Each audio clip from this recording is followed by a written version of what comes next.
Does Cortez Hankton need Monshawn Sayles to prove he can keep reloading Ohio State's five-star wide receiver factory?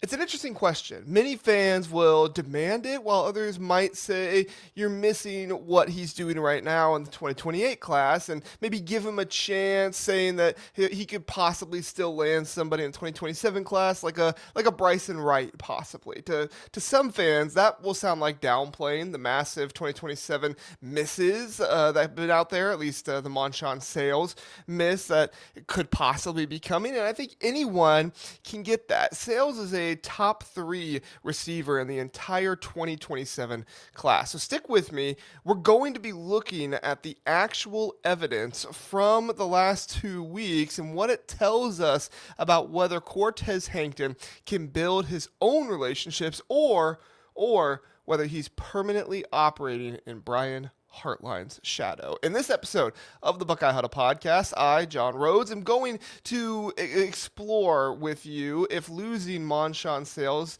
is the death of the wide receiver factory, how Hankton has already started reloading it with Jett Harrison and possibly Braylon Clark in the 2028 class, and why the ongoing recruitment of Bryson Wright is going to be a measuring stick whether this staff can operate at the same elite level without Brian Hartline's personal brand and connections. But before we start, let me say, if we keep judging every single move by the old standard, we're going to miss what's actually happening and developing in front of us and the recruiting of the wide receivers and really the entire class right now. So this isn't a recruiting show. The Buckeye Huddle podcast is about all of college football, all of Ohio State football. Obviously, a lot more going on in recruiting than anything else, so we're going to talk about it. But I do think we need some context around all of this when we talk about Cortez Hankton. So here is what's actually happening on the trail right now. Monshawn Sayles, the 5-star receiver from Lawrence North in Indiana, is trending strongly toward Indiana or Texas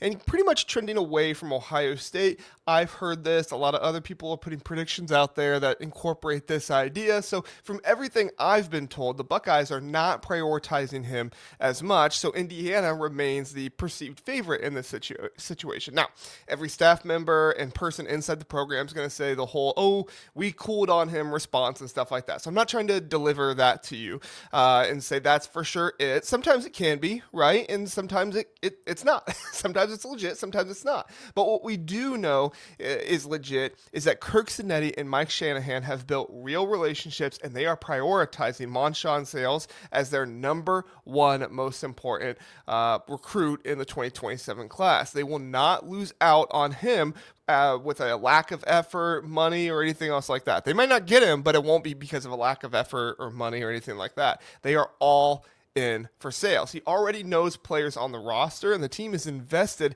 in landing him almost as much as the coaches are at this point. But then there's Texas, who got an official visit in June and has been surging hard behind their, we call it desperation, to pay as much as they possibly can. Can't really see him going to Alabama with what Kalen DeBoer is doing on the recruiting cycle, the recruiting trail right now there. I mean, it could always happen. We'll see, but you know, his mom does love Bama, so it's always a possibility. And then Sayles knows LSU from when Hankton was recruiting him when he was there, but the loss of Hankton seems to be impacting that. It'll take a pretty large Herculean effort from Lane Kiffin to get this done with Monshawn Sayles. It seems like from where I stand. But all of this is pretty crazy since Ohio State was an original favorite in the situation. Sayles took 2 spring visits to Columbus. He has a rapport with Cortez Hankton from Hankton's time at LSU, and he loves obviously knowing he's going to turn into a great player at Ohio State under Ryan Day. But as Ohio State's 2027 class has kind of come together, it certainly looks like they might be selling Sayles, you might be able to say. Not because they don't like Sayles by any means. This is not a we cooled on him, we don't think he's a good situation. He's phenomenal wide receiver. He's going to be great. But because they are in the middle of a major battle with Tennessee and Ole Miss right now for David Gabriel George. But of course, context only goes so far. When it comes down to it, many fans will judge Cortez Hankton on if he lands Monshawn Sayles or not. And when they very likely do not land him, after some of the conversations about whether Cortez Hankton can keep reloading the Ohio State's recruiting class with a 5-star factory of wide receivers without Brian Hartline's magic, look, Losing a guy ranked as the number 2 wide receiver in the entire 2027 class stings. No one's denying that. But if you're already writing Hankton's obituary because of one miss, you're ignoring what he's actually done in the last 10 days. Jett Harrison, a 5-star, the number 1 overall player according to some rankings, and Marvin Harrison Jr.'s brother, just committed to the Buckeyes. But some won't give him the credit for that. Fine. That's, I don't think it's fair. If everything was the same, that's what they would say. But it's still a program they trust. Cortez Hankton, they trust the hire. Fine, whatever. But what about right behind him is another 5-star, Braylon Clark, the number 4 wide receiver in the 2028 class. Hankton has already helped secure 2 5-star receivers in 2028 and the 2029 class, with Jett Harrison, obviously, and then Austin Miller in the 2029 class. As much as recruiting is about NIL a lot right now, relationships still matter. I was told that when Cortez Hankton came in on the Ohio State staff, he was told essentially the focus of this class would not be landing a ton of 5-star wide receivers. The focus is more in the trenches. So his best bet would be to supplement Jameer Brown in the class with a wide receiver or 2 and focus on the 2028 and 2029 classes. There will be some overreactions to that, I'm sure, but Ohio State just signed a 4-man wide receiver class in the 2026 cycle with 2 top 50 wide receivers in Chris Henry Jr.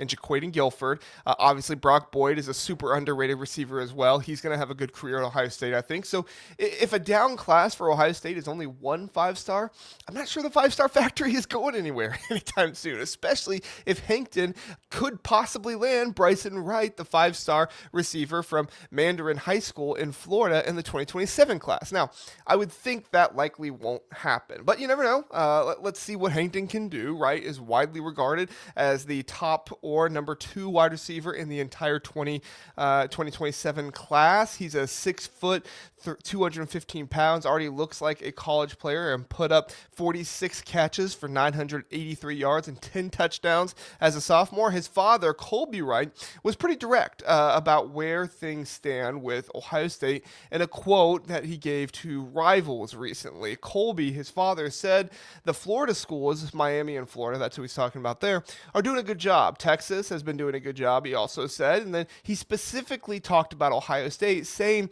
that they kind of have to reestablish themselves, maybe reestablish some trust was kind of what he meant there, with Brian Hartline being gone. That tells us a lot about the challenge Hankton is facing in this situation. Hartline built a personal relationship that ran deep, especially down in Florida. When he left for South Florida, those relationships didn't just automatically transfer to Cortez Hankton. Hankton has to rebuild them from scratch a little bit with some of the best prospects in the country if he was not already recruiting them when he was at LSU. And he has to do it while the machine is still running. Wright's father, Colby, also dropped something even more important. He said proof of concept matters more than recruiting tactics.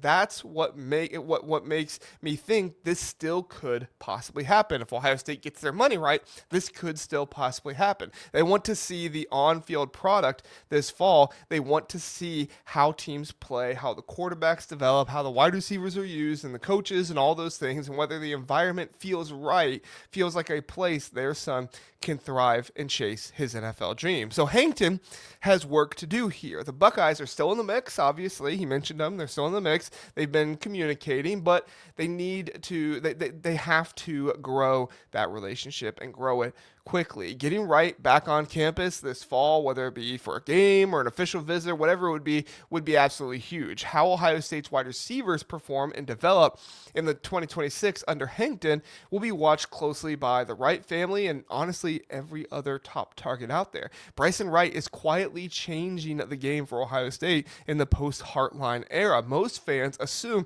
the wide receiver factory runs on the same connections and magic that Brian Hartline had, but Hankton is doing something different. He's not trying to be Hartline. He's leaning into the one thing Ohio State actually owns. That is the development track record with the offensive scheme that turns good receivers into first round picks, with the 2028 recruits also being out there. Wide receiver recruit Braylon Clark, Hankton has been very intentional in bringing him on campus right away in June. Spent the entire weekend breaking down film with him and got him on the field at camp and walked him through exactly what Ohio State envisions developing him into one of the next star wide receivers in Columbus. That's pretty standard for recruiting visits and at Ohio State. Not every recruiting visit is like that, but the Ohio State ones are, especially the blueprint session that they kind of enact there. Clark left the weekend with a clearer picture of his future than most 2028 prospects ever get. And now